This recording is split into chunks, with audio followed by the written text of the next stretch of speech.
ओम नमः सिद्धेभ्यः।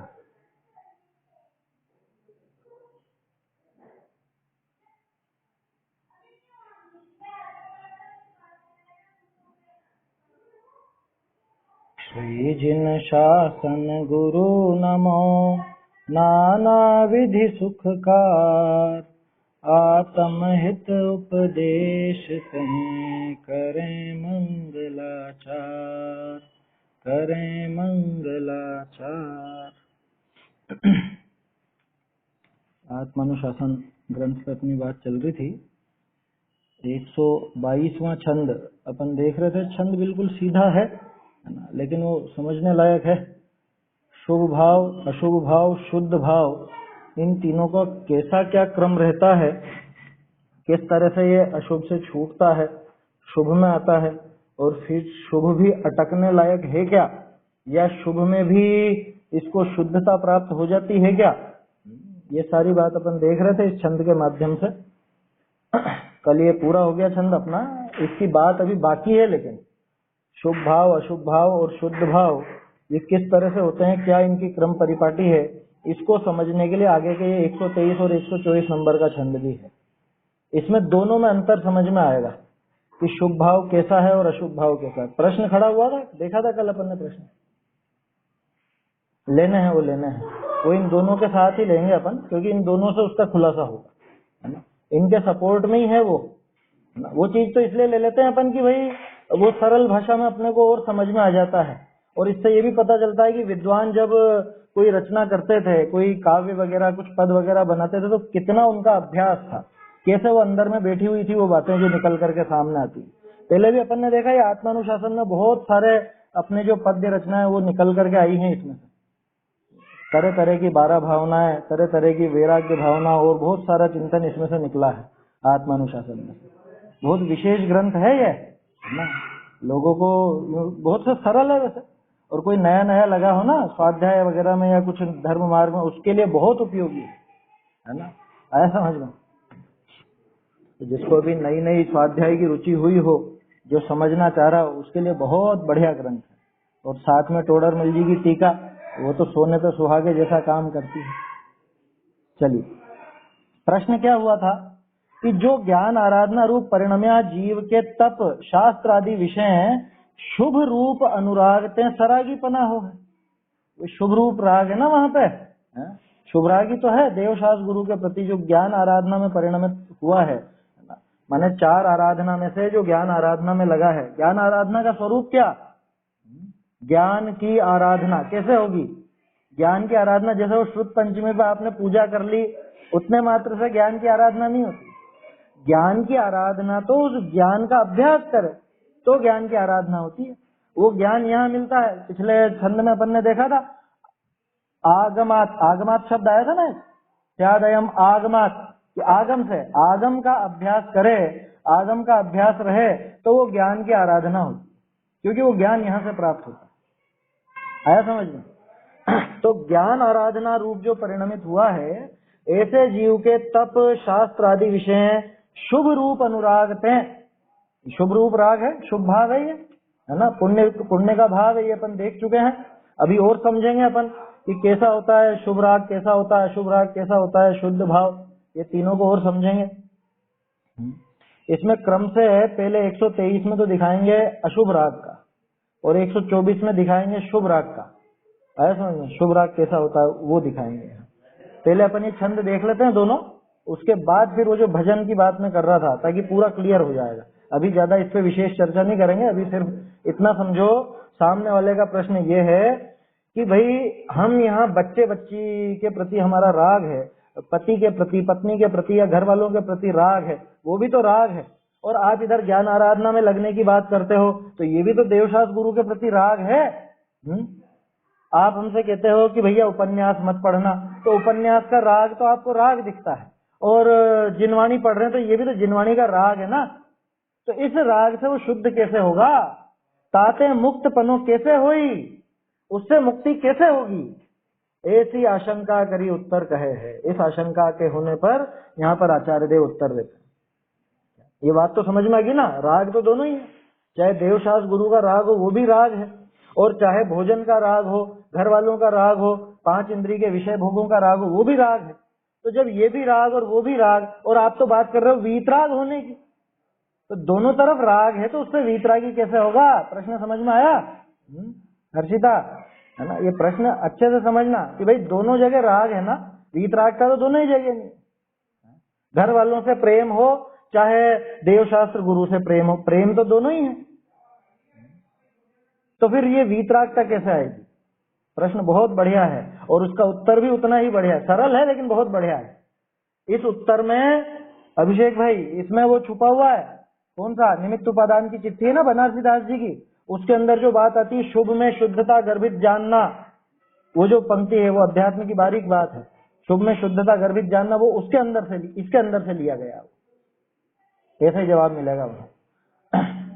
तो क्या कह रहे हैं आचार्य देव, देखते हैं अपन। 123 नंबर ग्रंथ है ना सबके पास? नम्रता, हर्षिता, मिल गया? ग्रंथ मिल गया है ना? पेज ये 123 नंबर छंद निकालो ना। 113 नंबर पेज है नीली वाली पुस्तक में, नीली वाली पुस्तक में 113 नंबर पेज है ना। उसके अंदर हिंदी में दिया है, मैं जो पढ़ता हूँ वो ढूंढा रही है, दोनों चढ़ाई थी मैं ना, उसमें देख लेना हिंदी वाले में। चलो, विधूत तम सोराग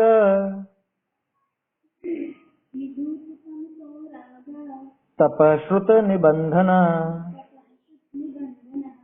संध्या राग इवार्कस्य जंतोरभ्युदयाय स विधूत तम सोराग तपश्रुत निबंधन संध्या राग इवार्कस्य जंतोरभ्युदयाय स मोह विनाशक ज्ञानी को जो तपश्रुत संबंधी अनुराग होता है कल्याण प्रयोजक यथा लालिमा सूर्य प्रभात। इस छंद में एक सुधार है, छोटा सा, अभ्युदय लिखा है ना, ये अभ्युदयाय कर लेना, दा के स्थान पे दया कर लेना। जंतोरभ्युदयाय सह। मुदित समझ में आया? ये कैसे पकड़ा अपन ने इसको? कैसे पकड़ा? गलती कैसे पकड़ में आई? अनुष्टुप छंद में एक एक पद में 8-8 अक्षर होते हैं, है ना। अब जंतोरभ्युदय सह, ये 7 ही होगा। और अभ्युदय शब्द होता है, अभ्युदय का चतुर्थी एक वचन बनता है अभ्युदयाय, ध्यान रखना मुदित। तो अभ्युदयाय आया समझ में? अभ्युदय के लिए, न कि अभ्युदय। अभ्युद तो कोई शब्द है नहीं, अभ्युदय है, और अभ्युदयाय जैसे रामाय, जैसे अभ्युदयाय। चलिए, ये तो संस्कृत की बात थी। क्या कह रहे हैं? विधूत तमसो रागः, याधस्थ जो है वो विसर्ग के स्थान पे है। विधूत तमसो रागः, राग का अर्थ क्या? राग का अर्थ यहाँ पे राग द्वेष वाला नहीं है ना, ये दो तरफ से निकलेगा। ये राग शब्द पहले जो विधूत तमसो के साथ जुड़ेगा तो इसका अर्थ लेना लालिमा। राग शब्द लालिमा के अर्थ में भी आता है। राग से बना है रक्त, रक्त माने लाल, है ना। रक्त का एक अर्थ जो खून होता है ना, खून को लाल, वो खून को रक्त इसीलिए कहते हैं कि लाल रंग का है वो। समझ में आई बात? राग बोलते हैं इसको, लालिमा को। अंगराग शब्द सुना होगा, पुराने जमाने में जो कॉस्मेटिक चलते थे उनको अंगराग, है ना, लेप वगैरह होते थे, उपटन वगैरह, तो अंगराग उसको कहा जाता था। राग माने लालिमा।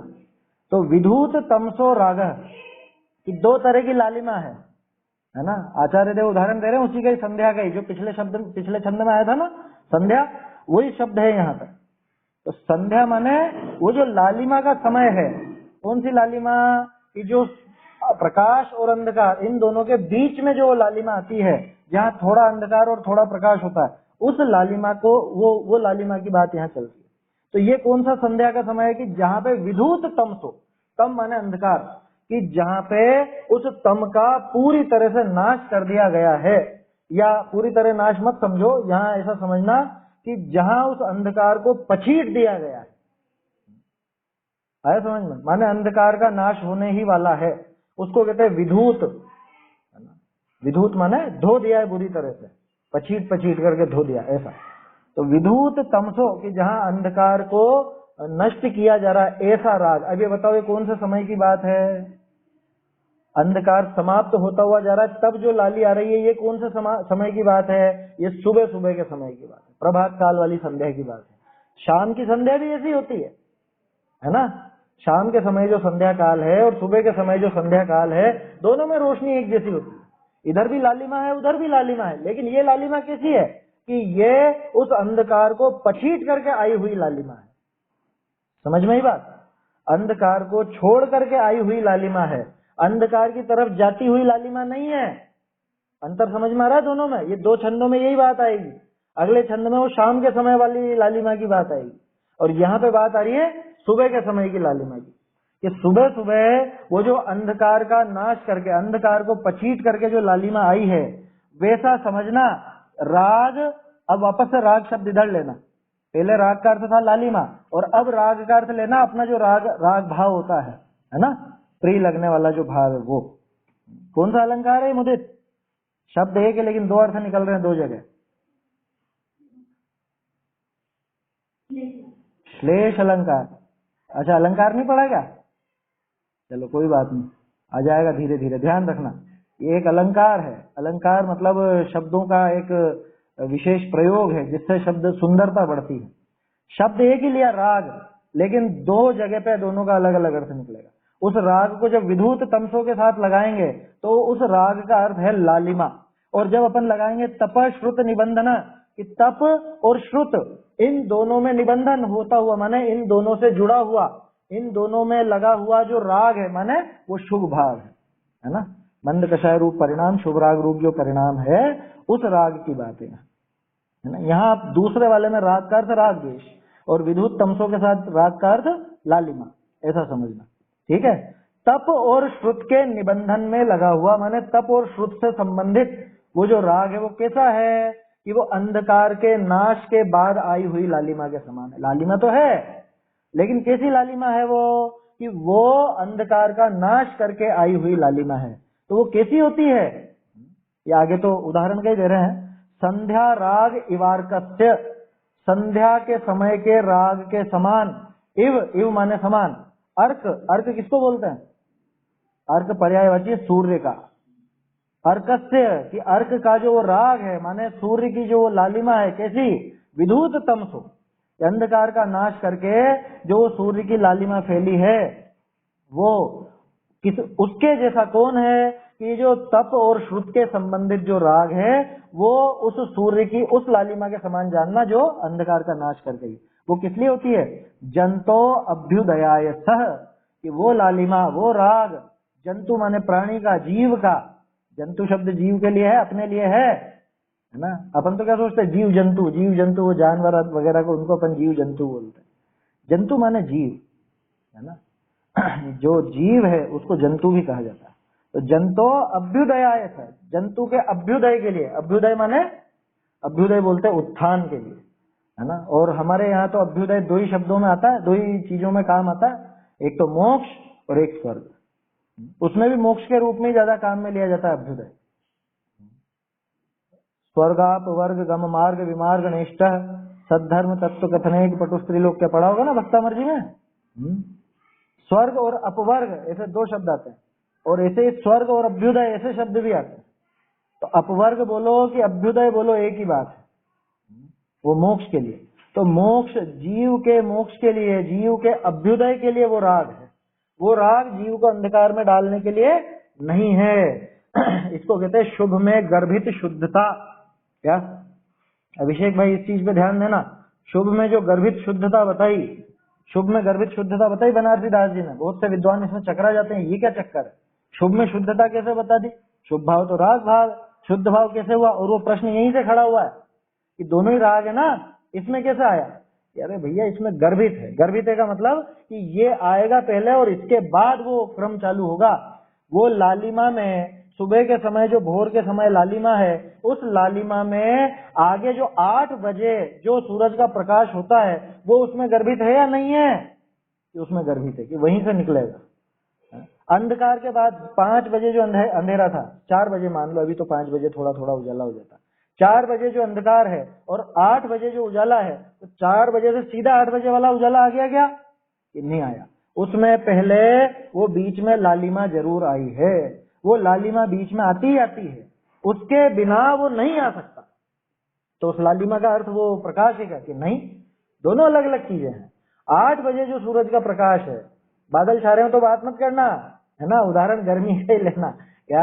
8 बजे जो सूरज की रोशनी है वैसी रोशनी 4 बजे वाली में नहीं है, और 4 बजे के बाद और 8 बजे तक पहुंचने में बीच में 6 बजे जो संध्या काल आएगा, उदाहरण है, वो 5:30 पे मान लो, 5:15 पे, जैसा भी मानना है, मतलब जब जैसा हो रहा हो वैसा, तो वो लालिमा आएगी आएगी।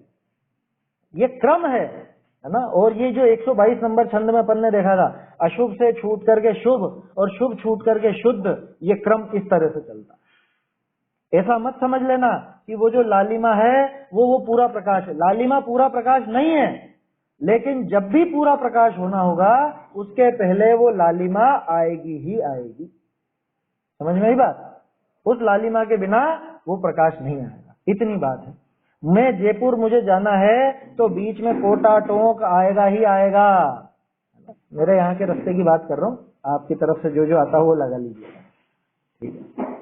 तो आएगा ही आएगा, उसके बिना जयपुर नहीं आएगा। तो क्या कोटा और टोंक जयपुर है क्या? कि नहीं, कोटा और टोंक पहुंचना जयपुर पहुंचना नहीं है, लेकिन वो बीच में आता है। ये क्रम दिखा रहे हैं आचार्य, ठीक है। अब यहाँ पे एक चीज खास समझने की है, आचार्य ने 2 शब्द लिए राग के संबंध में, तप और श्रुत से निबंधित। तप का क्या अर्थ है? कि वास्तविक तप तो इच्छा निरोधक तप है, ठीक है। लेकिन यहाँ पे अपन व्यवहार चारित्र में जिसको गिनते हैं, बाहरी आचरण है ना, बाहरी जो शरीर की क्रियाएं हैं, उनको भी यहाँ पर गिन लेना, क्योंकि उनके प्रति भी वैसा भाव होता है ना कि भाई मैं उपवास करूं, मैं स्वाध्याय करूं, मैं ऐसा ऐसा आचरण करूं, पूजन आदि करूं, ये सब बातें भी होती है।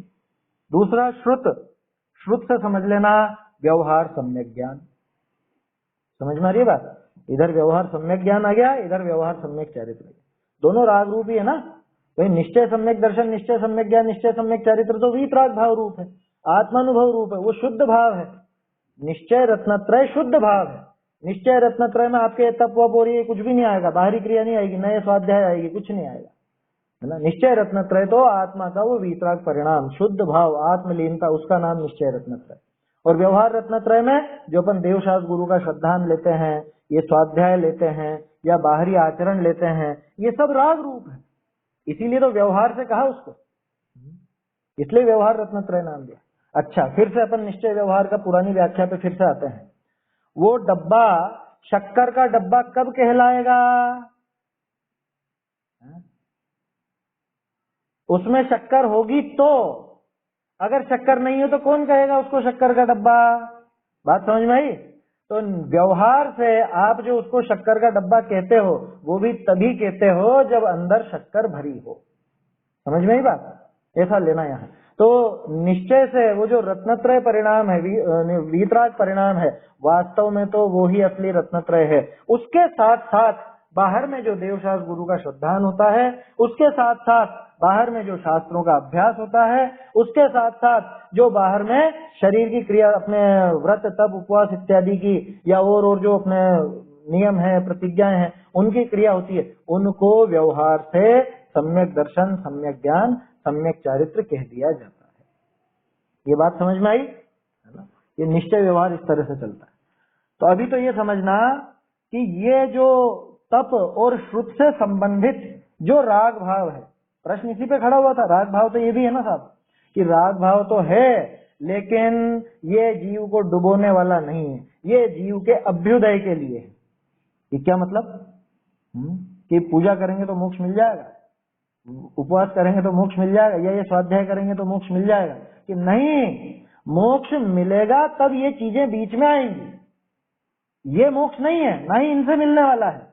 समझ में ही बात? न तो ये मोक्ष मार्ग है असली, लेकिन जैसे वो शक्कर के नाम से हम उस शक्कर का डब्बा कह देते हैं उस स्टील के डब्बे को, अंदर शक्कर रखी होने से, ठीक उसी तरह से इनको भी मोक्ष मार्ग कह दिया जाता है, क्योंकि इनके सहारे से या अंदर में वो असली मोक्ष मार्ग हो तो बाहर में ये चीजें भी दिखाई देती है। समझ में ही बात? कितनी पूजा करने पे मोक्ष मिलेगा? है? कितनी भक्ति करने पे मोक्ष मिलेगा? अच्छा, कितने ग्रंथ पढ़ने पर मिलेगा, या कितने उपवास करने पर मिलेगा, बताओ। बिल्कुल वही अपना छोटा सा तर्क, एक बच्चे को भी समझ में आए जैसा।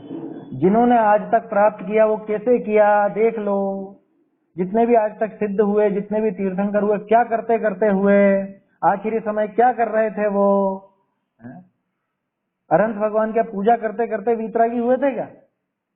जितने भी मुनिराज वीतरागता को प्राप्त होते हैं क्या करते हुए? 28 मूल गुणों का पालन करते हुए। तो क्या 28 मूल गुण नहीं होते मुनिराज के? कह रहे होते हैं, 100% होते हैं, लेकिन 28 मूल गुण आपको तभी नजर आएंगे कि जब वहां आत्मलीनता नहीं होगी, मतलब जब आत्मा में लीन नहीं होंगे उस समय। और जब आत्मलीन होंगे तब तो बाहर की कोई क्रिया नजर आएगी नहीं, उस समय बाहर की कुछ भी क्रिया नजर नहीं आती। और मुनिराज जब भी आत्मलीन होते हैं, मतलब आत्मलीनता के कार्य में, उसी समय ही, उसी में आगे बढ़ते बढ़ते ही वीतरागता को प्राप्त करते। कभी भी वो पूजा करते करते किसी को मोक्ष हुआ क्या, या वीतरागता हुई क्या? है? उपवास करते करते मोक्ष हुआ क्या किसी को? अच्छा चलो वो छोड़ो, सिद्ध भगवान अभी क्या कर रहे हैं? जो काम सिद्ध भगवान कर रहे हैं वही काम अरहंत भगवान कर रहे थे जब वो अरहंत दशा में थे। और तो और उसी काम का प्रारंभ उन्होंने मुनि दशा में किया था या नहीं? वही काम करते करते उनको अरहंत दशा प्रकट हुई थी ना, उसी काम से उनको वो सिद्ध दशा प्रकट हुई और अनंत काल तक वही काम करते रहे।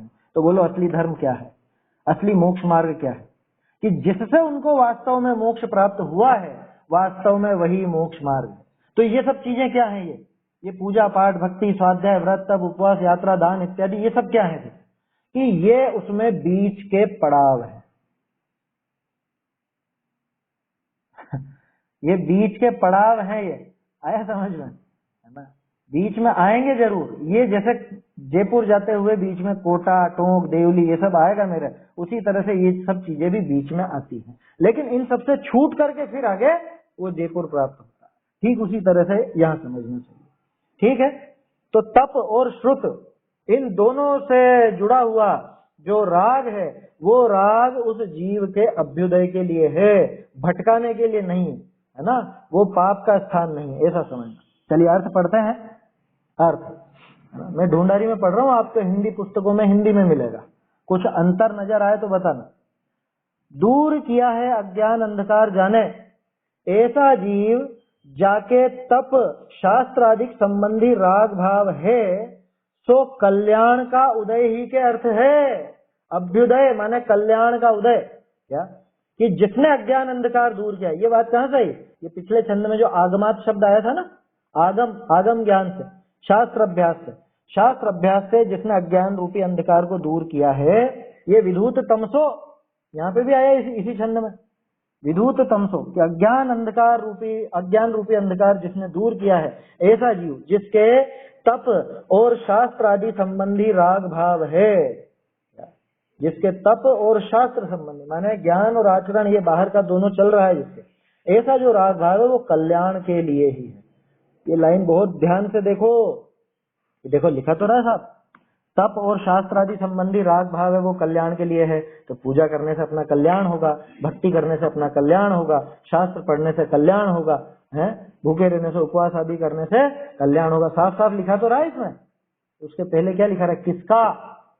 किसका? कि जिसने अज्ञान अंधकार दूर किया है उसके। समझ में आ रही है बात? पंक्तियां ढंग से पढ़नी चाहिए। जिसने अज्ञान अंधकार दूर किया उस जीव के ये शास्त्र आदि संबंधी जो राग है, तप संबंधी जो राग है, ये कल्याण के लिए है। अज्ञानी जीव के शास्त्र और तप, उसके राग कोई बढ़ाने वाला, ऐसे हैं शब्द आचार्य देव के। समय सार जी, प्रवचन सार जी आदि में पढ़ोगे तो उसका जो एक जगह तो ऐसा लिखा कि उसका तप उसका मान बढ़ाने वाला है, बस और कुछ भी नहीं। अज्ञानी का तप, बोलो, देख देख के अपन आश्चर्यचकित हो जाए, ये क्या लिख दिया आचार्य देव ने, कि वो तप कर रहा है बेचारा और आप उसके तप को आप मान बढ़ाने वाला करें। और बताओ, एक स्थान पर तो ऐसा है कि उसका जितना भी ये त्याग तपस्या आदि है, 28 मूल गुण आदि का पालन है, वो सब उसकी संसार की वृद्धि के लिए। किसका? किसका? अज्ञानी का। इसलिए आचार्य देव अज्ञान के नाश पे सबसे पहले जोर देते हैं। तो अज्ञानी बेचारा इतना कठिन तप तप रहा है, कोटि जन्म तप तपे, ज्ञान बिन कर्म झरे जे, ज्ञानी के छिन्न माही त्रिभुक्ति ते सहज करते। ये क्या है ये सो सब महिमा ज्ञान तनि मुनि नाथ कहे। ऐसी पंक्तियां है ना, मैं अलग अलग जगह की बोल रहा हूँ मिला करके। छेड़ाला की है वो, लेकिन अलग अलग स्थान पर। छेड़ाला पढ़ी कि नहीं पढ़ी पहले? सब मेरे ख्याल से जितने भी बैठे हुए हैं सब छेड़ाला का पाठ तो कम से कम कर ही रखा है सबने। अर्थ भले आता हो चाहे नहीं आता हो, अलग बात है ना, वो समझना चाहिए। हाँ, जब चोर था तब तो अज्ञानी था, और उसके बाद जब उसको सम्यक तो हुआ तो ज्ञानी हुआ, बाद में तो मुनि बने, वो तो ज्ञानी हो गए, है ना। पहले ज्ञान प्राप्त हुआ, पहले सम्यक तो हुआ, और फिर मुनिपना आया, और फिर मोक्ष गए, है ना। देखो गजब की बात है, आज तो भगवान है और हम अभी भी किस नाम से बुलाते हैं? अंजन चोर। अंजन चोर की कहानी, अरे अंजन मुनिराज हो गए बाद में, तो अंजन बना निरंजन। कहानी है बच्चों की, ऐसी पढ़ी होगी। पढ़ना चाहिए, बच्चों को सुनाना चाहिए। अभी तो वो कहानियों में बहुत गड़बड़ हो जाती है, हर कुछ भर देते हैं, आणम ताणम कछु न जानम, क्या उल्टी सीधी बातें भर देते हैं। तो कहानियों को भी समझने की विधि आएगी अपने मोक्ष प्रकाशक प्रारंभ होएगा ना, सोमवार मंगलवार जब भी, तब 8वां अधिकार प्रारंभ होगा। शास्त्र कैसे पढ़ना, किस तरह से अर्थ समझना, प्रथमानुयोग में जो कहानियां उनका कैसा क्या अर्थ है, ये सब चीज समझनी हो तो 8वां अधिकार जरूर पढ़िए। मैं ये नहीं कह रहा हूँ दिन में उसमें आप कक्षा में जुड़ो या मत जुड़ो, अलग से जरूर पढ़ना। वो तो समझ लो कि कोई भी शास्त्र पढ़ने की कुंजी है, कुंजी गाइड, कि कहाँ क्या लिखा है, उसका क्या अर्थ लेना, कैसे समझना। ये सारे झगड़े इसी बात पे तो खड़े होते हैं, समझते हैं नहीं और ऊट पटांग व्याख्या होने लग जाती है, ऊट पटांग बातें करने लग जाती है। लिखा ना बनारसी दास जी ने, क्या है वो?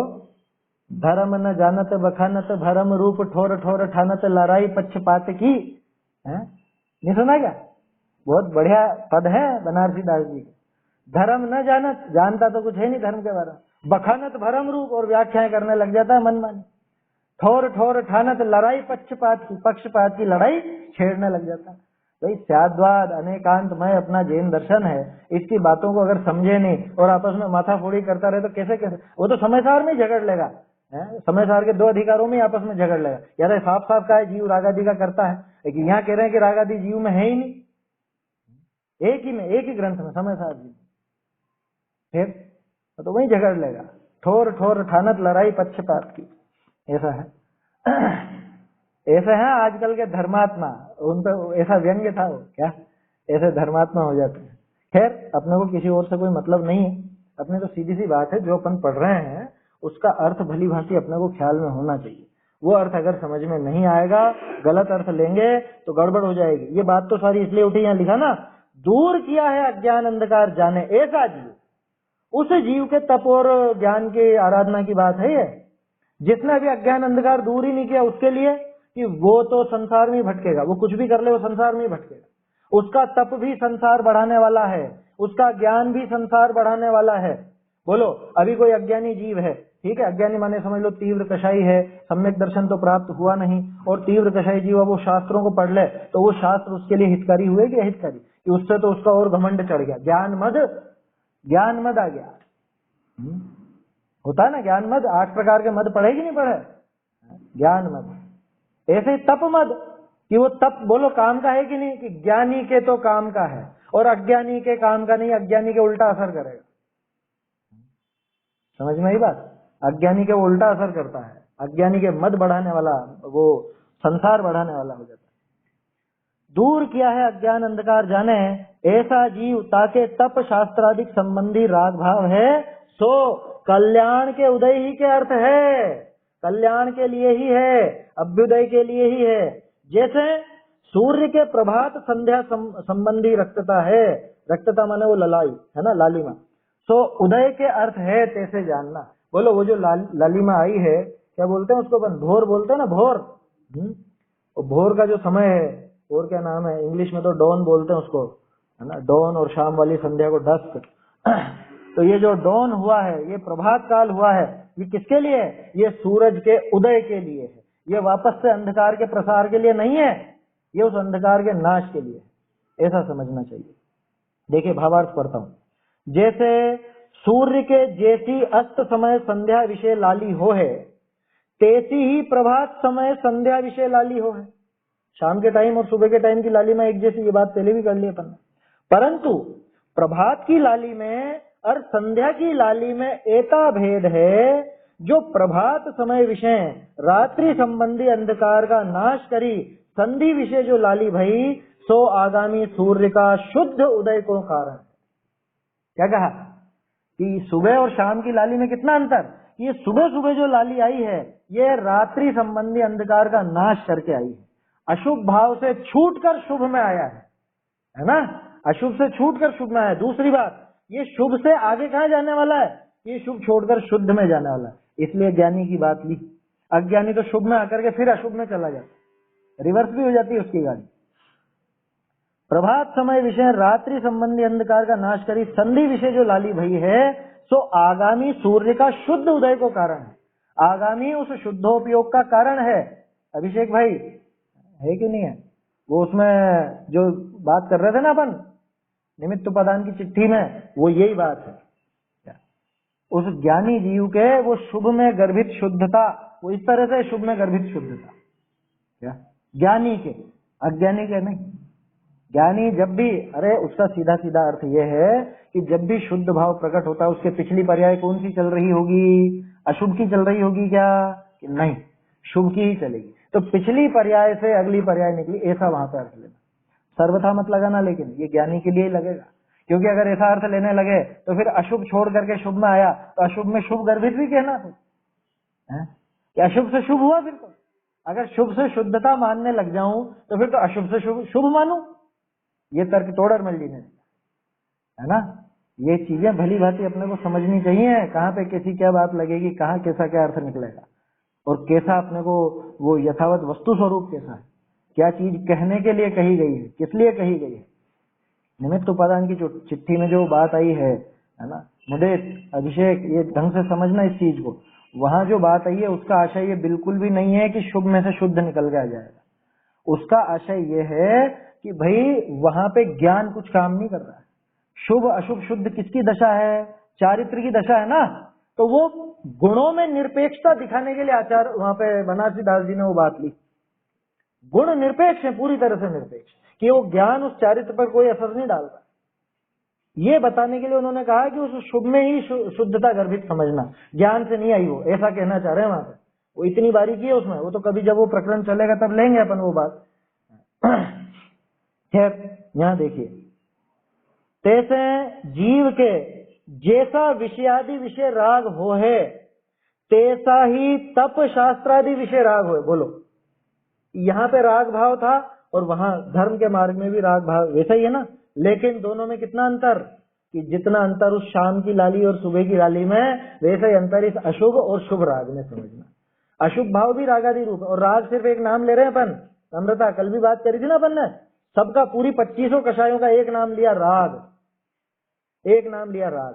ऐसा मत समझना सिर्फ राग रूप ही है, राग हो द्वेष हो, राग द्वेष तो इन दोनों 2500 के नाम है शॉर्ट में, और इनका एक नाम कहो तो कषाय, ऐसा समझना। तैसे जीव का जैसा विषयादि विषय राग हो है, तैसा ही तप शास्त्रादि विषय राग हो।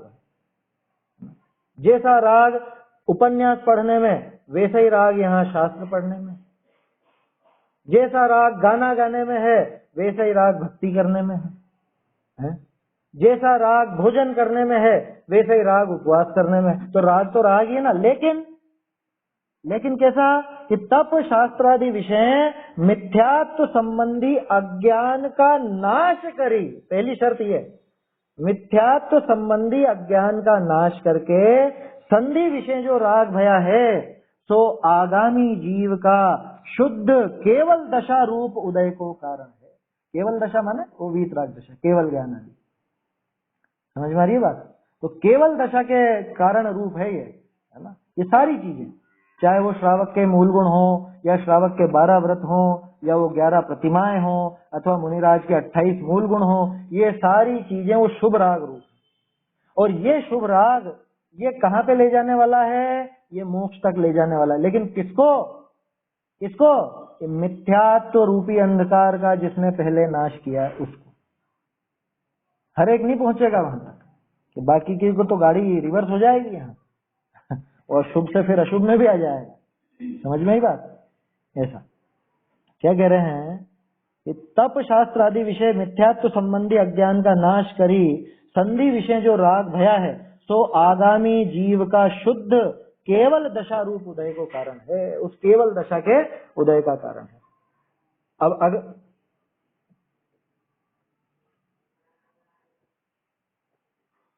हाँ तो ये तो पहले आ गई ना बात, आखिरी लाइन देखो, भावार्थ की आखिरी लाइन,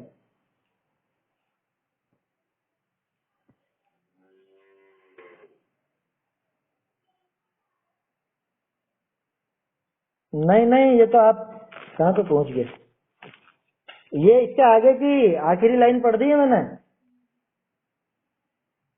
शुद्ध केवल्य दशा रूप उदय का कारण है, 114 पेज पे आगे हैं, हाँ वहां पे आगे हैं, है ना?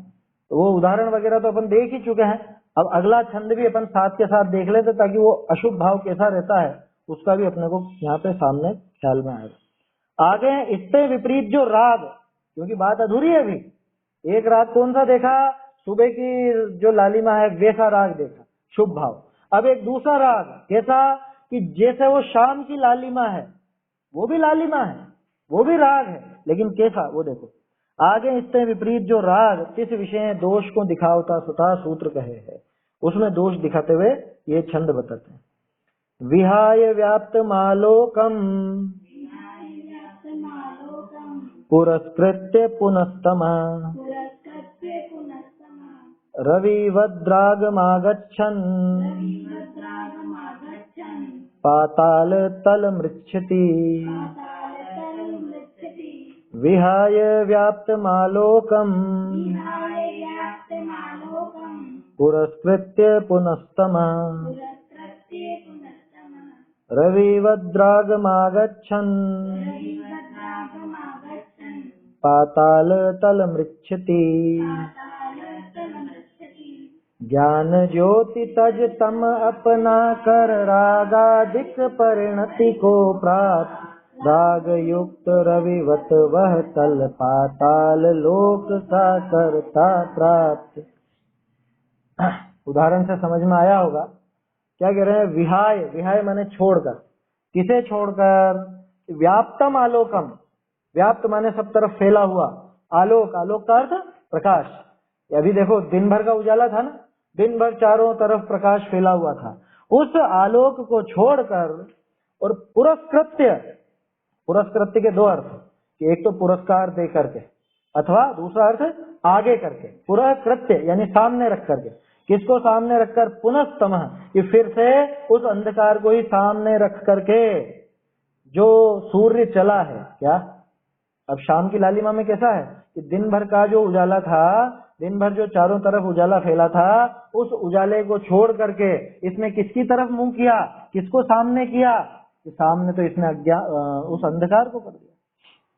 रविवत, रवि के समान, रागम आगच्छन, कि फिर जो राग आया है कौन सा, शुभ राग को छोड़ करके, यानी वो शुभ राग में जो वो लालिमा फैली हुई थी, वो जो यहाँ तो बल्कि शुद्ध का ले लेना कि वो शुद्ध भाव को भी छोड़ के, है ना, वो जो शुद्ध स्वरूप व्याप्त है अपने आत्मा में है, उसे छोड़ करके, अनादिकाल से छोड़ ही रखा है, उसे छोड़ करके, और जो राग आता है कौन सा, वो जो राग आया है अशुभ राग, वो जो 5 इंद्रिय के विषय भोग का राग आया है, पाताल तलम मृच्छति, ये पाताल के तल को प्राप्त होता है। क्या मतलब, क्या है पाताल का तल, अरे नरकों को कहा जाता है पाताल, आया समझ। पाताल एक तो वो रचना है अपने यहाँ पे, क्या वो द्वीप समुद्र आदि में, लवण समुद्र में अलग अलग पाताल बने हुए ना, उनके फिर नीचे नरक होता है। पाताल का तल कहाँ है, कि पाताल का तल नरक में, उस नरक को प्राप्त होता है। अथवा पाताल का अर्थ नरक लो तो पाताल के अंत में नीचे नीचे 7वें नरक के नीचे क्या है, निगोद ही निगोद, तो नरक निगोद आदि दशा को प्राप्त होता है। कौन, कि वो जो राग है, कौन सा राग, अशुभ राग, 5 इंद्रिय के विषय भोगों का राग, वो निश्चित रूप से पाताल के तल को प्राप्त होता है। बिल्कुल छोटा सा उदाहरण देता हूँ, एक झटके में समझ में आएगा। चक्रवर्ती कहाँ जाते हैं मर करके, कि अगर मुनि बने तो स्वर्ग या मोक्ष में जाएंगे, है ना। 8 मोक्ष में गए, 2 स्वर्ग में गए, और जो चक्रवर्ती पद में मरेगा वो कहाँ जाएगा, तो नियम से नरक जाएगा, 7वें नरक तक जाएगा। समझ में ही बात। तो 5 इंद्रिय के विषय भोगों का जो राग है, घर वालों का जो राग है, मित्रों का जो राग है, परिजनों का जो राग है ना, देव, शास्त्र, गुरु, साधर्मी, धर्म, इनको छोड़ करके बाकी किसी के प्रति भी जो राग है, वो राग नीचे की तरफ ले जाने वाला है। वो अभ्युदय को प्राप्त कराने वाला नहीं है, वो नाश कराने वाला राग है। समझ में आ रही बात? क्या क्या चीजें हैं भाई? देव, शास्त्र, गुरु, धर्म, और समझ लो अपने जो साधर्मी है वो, क्योंकि साधर्मी के प्रति साधर्मी को प्रेम होता ही होता है। समझ में आ रही बात? ऐसा है। तो इस तरह से ये पाताल की तरफ ले जाने वाला राग है। सरल छंद, रविवद राग मागच्छन पाताल तलम मृच्छति, जो पाताल के तल को प्राप्त करता है, जो इस संसार में जो इस 5 इंद्रिय के विषय भोगों के राग में अटकता है, वो निश्चित रूप से पाताल के तल को प्राप्त होता है। इसके पहले वाले छंद में क्या था कि ये जो तप और श्रुत से संबंधित, माने देव, शास्त्र, गुरु, साधर्मी इत्यादि, उनसे संबंधित जो राग है वो तो इस जीव के अभ्युदय के लिए है। और ये वाला जो राग है, ये जो 5 इंद्रिय के विषय भोगों का या परिवार जनों का ये जो राग है, ये कहाँ ले जाने वाला है? ये निश्चित रूप से नीचे ही ले जाने वाला है। प्रश्न है क्या कुछ? चलो अर्थ पढ़ता हूं। जीव है सो सूर्यवत व्याप्त भया प्रकाश को छोड़ी, दिन भर सूर्य का प्रकाश फैला हुआ था ना, तो दिन भर के उस व्याप्त हुए प्रकाश को छोड़ करके बहुरी अंधकार को अग्रगामी करी। कि आगे किसको करा इसने? आगे किसको रखा? कि उस अंधकार को आगे रखा, उसको आगे रख करके राग भाव को प्राप्त हो सता पाताल तल को प्राप्त हो है, वो पाताल तल को प्राप्त हो जाता है। सरल है छंद है ना। वैसे पिछले छंद में पूरा खुलासा आ चुका है, इसमें तो सिर्फ ये दिखाया कि उस राग से इस राग में क्या अंतर है। भगवान के प्रति जो राग है, उस राग से घर वालों के प्रति जो राग है, उस राग में क्या अंतर है। उपन्यास, अखबार आदि के प्रति जो राग है, उस राग से इस शास्त्र के प्रति जो राग है, इसमें क्या अंतर है, ये इन दोनों छंदों के अंदर दिखाया। भावार्थ देखिए, जैसे अस्त होता सूर्य है, सो अपना फैल रहा प्रकाश को तो छाड़े है, दिन भर में जो प्रकाश फैला था उस प्रकाश को तो छोड़ता है, और अंधकार आगामी होनहार भया है, इस संध्या समय विषय जो रक्त रंग हो है, रक्त रंग माने लाल रंग, ताको प्राप्त भया सूर्य है, सो ज्योतिष मत की अपेक्षा व दृष्टि आवने की अपेक्षा पाताल को प्राप्त हो। देखो ये बारीकी निकाल के बताई टोडर मल्ली ने क्या। ज्योतिष में ऐसा आता है कि वो शाम के बाद है ना, सूरज पाताल में चला जाता है। तो छंद में वैसे भी ले सकते हो, ज्योतिष की तरफ से देखो तो भी पाताल में गया, अथवा दृष्टि आने की अपेक्षा मैंने दिखने की अपेक्षा देखेंगे कहाँ गया, कि सूरज डूब गया। यही तो बोलते अपन, सूरज डूब गया। कहाँ डूब गया? कि वो समुद्र के पीछे डूब गया, पाताल में डूब गया। तो क्या हुआ, वो क्यों डूबा? कि उसने उस दिन भर के अंधकार को छोड़ा, उस अंधकार को छोड़ करके अंधेरे को आगे करा, तो डूबेगा ही डूबेगा। ठीक उसी तरह से जिसने अपने शुद्ध स्वभाव को छोड़ा, शुद्ध स्वभाव के सहकारी देव, शास्त्र, गुरु को भी छोड़ा, उसका क्या होगा? कि जिसने वो विषय भोगों को आगे करा, उसका क्या होगा? डूबेगा ही डूबेगा, निश्चित डूबेगा। है समझ में? है ना वो, किंतु पर सत्ता में प्रतिबद्ध कीर मरकट सी गहल अनंत, अरे पाकर खोया भगवान न देखा मैंने कभी वसंत, नहीं देखा निज शाश्वत देव, रही क्षणिका पर्याय की प्रीति, क्षम्य कैसे हो ये अपराध, प्रकृति की यही सनातन रीत। ये सब पूजन करते हैं तब बोलना, ये ख्याल में आना चाहिए एक एक लाइन, क्या क्या बोल रहे हैं, क्यों बोल रहे हैं, अर्थ क्या है, ये चीज ख्याल में आनी चाहिए। तो जो भी इधर, जिसने उधर से दृष्टि हटाई, सूरज ने क्या करा कि दिन भर का उजाला फैला हुआ था उसको तो छोड़ा और अंधेरे को आगे रखा, तो निश्चित है डूबना। इसने क्या करा कि इसने अपने शुद्ध स्वभाव को तो देखा नहीं आज तक, और इनकी तरफ, इसकी तरफ ले जाने वाले जो देव, शास्त्र, गुरु, धर्म, साधर्मी ये थे, इनकी तरफ तो मुंह फेर लिया और विषय भोगों को आगे रखा, है ना, दोस्ती यारी को आगे रखा, खाने खिलाने पिलाने को आगे रखा, यही चीजें 5 इंद्रिय के विषय भोगों को आगे रखा, तो क्या होगा? ये भी डूबेगा। जाएगा नरक निगोद में जाएगा। पीछे देखे थे ना अपन ने छंद, 84 नंबर का छंद कितना जोरदार आया था, है? डुबाने वाले ही है वो तो सारे के सारे। कौन था शत्रु? कौन है शत्रु? कि जिसने शादी ब्याह करा करके तेरे संसार को आगे बढ़ाने में मदद की है, वो तेरा असली शत्रु है। समझ रहे ये बात? पढ़ना वहां 84वें छंद में, 84 था ना शायद, 84 या 74, कौन सा? 84 था मेरे ख्याल से। चलो देखो क्या कह रहे हैं कि जैसा अस्त होता सूर्य है, सो अपना फैल रहा प्रकाश को तो छाड़े है, और अंधकार आगामी होनहार भया है। इस संध्या समय विषय जो रक्त रंग हो है, लाल रंग होता है, ताकों प्राप्त भया सूर्य। यहाँ भी लालिमा है ना, ये भी लालिमा, और सुबह की भी लालिमा थी, लेकिन सुबह की लालिमा के बाद सूरज का पूरा प्रकाश फैल रहा था, और शाम की लालिमा के बाद वो प्रकाश गायब, अंधकार ही अंधकार। तैसे भ्रष्ट अवस्था को प्राप्त होता आत्मा है। कौन? अरे हम, अनादिकाल से हमारी ऐसी तो दशा हो रही है ना, भ्रष्ट अवस्था को ही प्राप्त हो रहा है। भ्रष्ट अवस्था को प्राप्त होता आत्मा है, सो अपना फेल ही रहा ज्ञान भाव को तो छोड़े। ज्ञान स्वभाव है ना अपना, ज्ञान दर्शन स्वभावी है ना अपन, उस ज्ञान और आनंद स्वभाव को तो कभी देखा नहीं, उसको तो छोड़ बैठे। और अज्ञान आगामी होनहार भया है, क्या आगे अज्ञान आने वाला है। तिस समय विषय जो हिंसादिक पाप रूप राग भाव हो है। इन्होंने हिंसा सामान्य रूप से लिखा, हिंसा का बारीक अर्थ लगा लेना, वो सारा का सारा जो भी राग द्वेष है, सारे विषय भोगों में जो प्रवृत्ति, वो सब हिंसा है, वो सब पापों में शामिल है।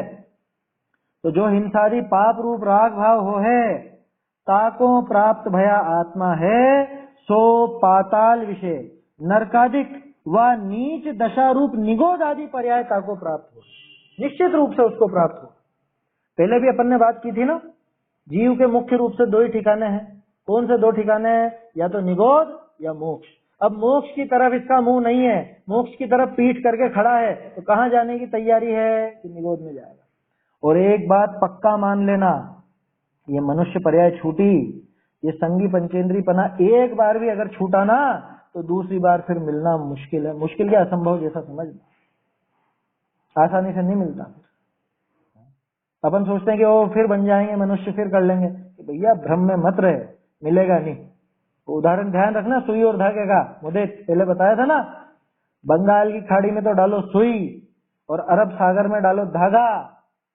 अब वो धागा बहता बहता जब उस सुई में से आर पार, सुई के छेद में से पार निकल जाए, इतना आसान समझना मनुष्य पर्याय मिलना। कितना आसान कि इधर गुजरात की तरफ अरब सागर, यहाँ तो डालना धागा, और उधर बंगाल की तरफ, बंगाल की खाड़ी में डाल देना सुई, किधर भी डाल लेना जहां मर्जी पड़े वहां। अब वो धागा जब निकल जाए इस सुई के छेद में से, इतना आसान समझना वापस से त्रस पर्याय या ये संगी पंचेंद्री पना हो जाना। वो तो त्रस पर्याय की इतनी दुर्लभता है। इसलिए भैया गुमान में नहीं रहना, झूठे गुमान में नहीं रहना। क्यों? बहुत समय है हमारे पास, तो बहुत कर लेंगे आगे कर लेंगे, भविष्य में कर लेंगे, थोड़े बुढ़ापे में कर लेंगे धर्म। ओ मनुष्य को फिर मिल जाएगा तब कर लेंगे। ये मिलने वाला नहीं है, किस भ्रम में है, आसानी से मिलता नहीं। ये मिल गया, अभी मौका है जब तो कर नहीं रहा, अब बाद में कब कर लेगा? अभी सुनाई देता है जब तो सुनता नहीं है, दिखाई देता है जब तो पढ़ता नहीं है, फिर क्या सुन लेगा पढ़ लेगा ये बुढ़ापे में? वो भजन देखा था ना अपन ने, आयो रे बुढ़ापो मानी सुधी बुद्धि विसरानी। दातन की पंक्ति टूटी, हाड़न की संधि छूटी, काया की नगरी लूटी, जात नहीं पहचानी। क्या कहा? तो ऐसा जो भ्रष्ट अवस्था को प्राप्त आत्मा है, सो अपना फैल रहा ज्ञान भाव को तो छाड़े, अपने ज्ञान स्वभाव को छोड़कर, और अज्ञान आगामी होनहार भया है। इस समय विषय जो हिंसादिक पाप रूप राग भाव हो है ना, तो पाप रूप राग भाव होता है। देखो राग भाव दो तरह का, कल भी बात की थी अपन ने, एक शुभ राग, एक अशुभ राग। तो जो अशुभ राग है उसको कहते हैं अपन पाप रूप राग भाव, और जो शुभ राग है देवशास्त्र गुरु के प्रति, साधर्मी के प्रति, धर्म के प्रति, इसको कहते हैं शुभ राग। उसको पाप रूप राग नहीं कहते, उसको पुण्य रूप राग कहते हैं। सारी कषाएं पुण्य रूप और पाप रूप दोनों तरह की होती है ना, डिपेंड करता है कि वो किसके संबंध में है। ठीक है ना। हिंसादि पाप रूप राग भाव हो है, ताको प्राप्त भया आत्मा है, सो पाताल विषय नरकादि व नीच दशा रूप निगोदादि पर्याय ताको प्राप्त हो। अब सुनो खास चीज, ऐसे यद्यपि हालांकि अशुभ शुभ दो राग रूप, क्या लिखा वहां, है लिखा ना, हाँ ठीक है, ये है ना, यहाँ पे थोड़ा सा गलत हो छप गया था, है की जगह पे ऐसे। यद्यपि अशुभ शुभ दो राग रूप, दोनों के दोनों राग भाव छूटेंगे या नहीं छूटेंगे, बोलो। वीत राग दशा में देवशास्त्र गुरु के प्रति राग रहेगा क्या है? किसी के भी प्रति राग रहेगा क्या? नहीं रहेगा, बिल्कुल नहीं रहेगा। जो अरहंत हैं उनको दूसरे अरहंतों के प्रति राग है क्या? नहीं है। तो क्या द्वेष है क्या? अरे ये किसने कहा? उनको न राग है न द्वेष है, वीतरागता प्रकट हो चुकी है। तो यद्यपि शुभ हो या अशुभ हो, दोनों के दोनों हेय हैं, दोनों राग भाव हेय हैं, परंतु नीचे की दशा विषय, निचली दशा में, निचली दशा कौन सी? अपनी, कि जब तक जीव शुद्ध भाव में लीन नहीं होता तब तक शुभ राग तो कथनचित आगामी शुद्धता को कारण भी है, ताते थोड़ा है, इसलिए वो थोड़ा है, पूरी तरह है नहीं कहा उसको, कथनचित है, कथनचित उपादेय कहा। समझ में ही बात कि यद्यपि चाहे घर वालों का राग हो, चाहे देवशास्त्र गुरु का राग हो, दोनों ही राग है, दोनों ही वीतरागता में बाधक है, इसलिए दोनों ही छोड़ने लायक है। लेकिन जब तक ऊंची दशा ना हो, जब तक शुद्ध भाव ना हो, तब तक तो ये शुभ राग कथनचित, किसी अपेक्षा से, कथनचित का क्या अर्थ है मुदित? याद रखना, कथनचित माने थोड़ा सा नहीं होता है, किंचित माने होता है थोड़ा सा, तो कथनचित माने तो किसी अपेक्षा से, किसी अपेक्षा आगामी शुद्धता का कारण भी हो, जो अभी थोड़ी देर पहले अपन बात कर रहे थे निमित्त उपादान की चिट्ठी की, क्या? तो वो कथनचित किसी अपेक्षा आगामी शुद्धता का कारण भी होता है, इसलिए वो थोड़ा है। बाकी जो विषय भोग आदि का राग है ये तो पूरी तरह से लिखा ना, ये बहुरी अशुभ राग है तो आगामी कुगति को कारण है, ताते सर्वथा अत्यंत है, वो तो पूरी तरह ही छोड़ने लायक है। घर गृहस्थी का राग, जो 5 इंद्रिय के विषय भोगों का राग, घर वालों का राग, ये तो स्पष्ट छोड़ने लायक ही है पूरी तरह से, इसमें तो कोई अपेक्षा से रखने लायक नहीं। और देव शास्त्र गुरु आदि के संबंध में जो राग है वो किसी अपेक्षा से उसको कम है बता दिया जाता है। क्यों? क्योंकि ये आगामी शुद्धता का कारण है। वो भी किसको? ज्ञानी को है, अज्ञानी को तो वो भी नहीं। समझ में आ रही बात? कहते हैं या का तो अवश्य त्याग करना, किसका? अशुभ भाव का तो निश्चित रूप से, अशुभ राग का तो निश्चित रूप से त्याग कर देना, और शुभ राग का जब तक जावत शुद्धोपयोग पावत नाही मनोग, तावत ही करण जोग कही शुभ करनी। परिणति सब जीवन की 3 भांति वर्ग। वो भजन लेने का भाव था, लेकिन अभी तो समय हो गया है। ये दोनों छंद जो थे, ये दोनों क्या, इसके पहले वाला भी, ये तीनों छंद अपने को शुभ अशुभ और शुद्ध की क्या परिपाटी है, क्या इनकी व्यवस्था है, वो बताने में काम आता है।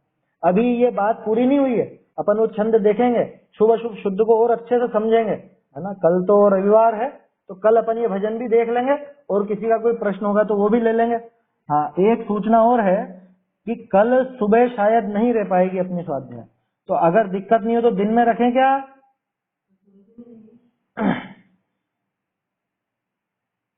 दिन में रखते हैं फिर 3:30 से 3:30 से 4:15 या 3:15 से 4।